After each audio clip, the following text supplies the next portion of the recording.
Howdy, this is Mackenzie Franklin from Sidegame LLC here in Colorado Springs, Colorado. Today we're going to be taking a look at Dawn of the Zeds, 3rd edition by Herman Ledman, published by Victory Point Games.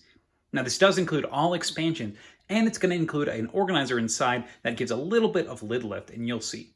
So first off, let's talk about the lid lift here. It's only about maybe 1/4 of an inch, so not super crazy, and this also does accommodate sleeved cards. So without further ado, let's go ahead and jump inside.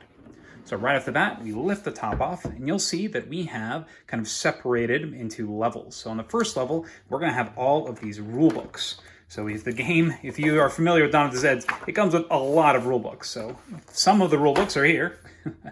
And then underneath, we actually have a Chessex Organizer. So this is a super cool organizer that's going to hold all of your tokens. And this game has a lot of tokens.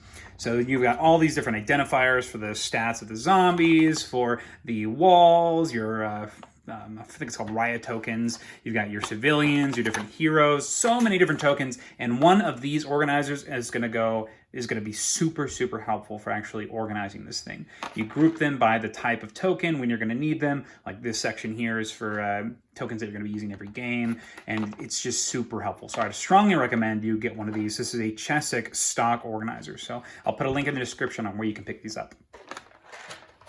Up next, we've got the game board and a couple more rulebooks, because you can never have enough rulebooks. And then you'll see that we actually have kept the organizer that comes with the game, because I do think it is very helpful. So let's go ahead and see how we use these slots. So first off, in this large slot here, we're going to have the character cards. These are sleeved, as well as the different villains, if you decide to be the anti-heroes, or if you want to be the civilians as well, your heroic civilians. So these are all in here. And then in these large slats, you're going to have lots of different choices. So first off, we've got our research cards, and these are separated by levels. And you'll kind of see where I'm at in my gameplay of this as well. So we've got our yellow difficulty cards, our orange difficulty cards, and our red difficulty cards. So right now, these are the cards that I'm not using. I've yet to get that far into the difficulty level of this game. I'm really not that good at it. Up next, we've got all of our basic cards. So our 1 stars, 2 stars, 3s, 4s, and our endings. And these are all going to be organized based on how many of them you've unlocked. So based on what level you're on. So right now I'm on green, so I've got 1 and 2 in there. And then you also have early research cards, and you're going to put those on the bottom because you won't really need them until you get to those higher levels. And then in this last one, we've got the fate cards, and then the fate cards for the levels that we aren't quite at yet. So you can organize those as you see fit, but I think it makes sense there. We also have the reference cards for the different characters.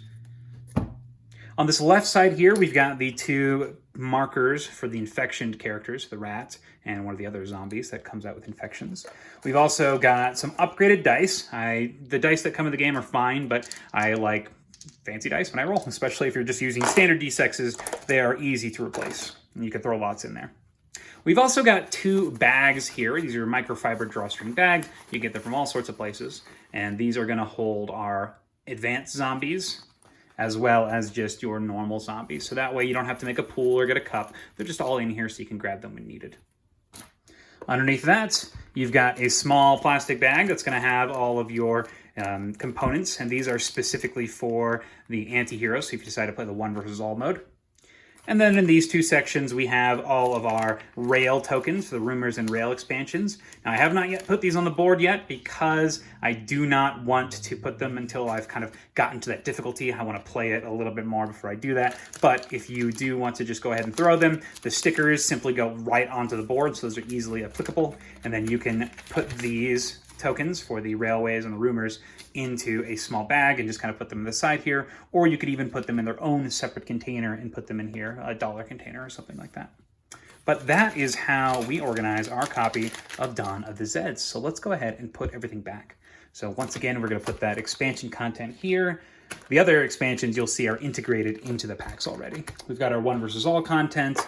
We've got our 2 bags with our different types of zombies in them. We've got all the dice and the infections in here. We've got all the different cards. So we've got the fate cards and whatnot on this left side. We've got all of our civilians cards in here. All of our event cards, I should say. And then our research and our future difficulty cards in this side. And that fills up all the trays. Next, we're going to put the game board and the rule books and some of the extra components on top.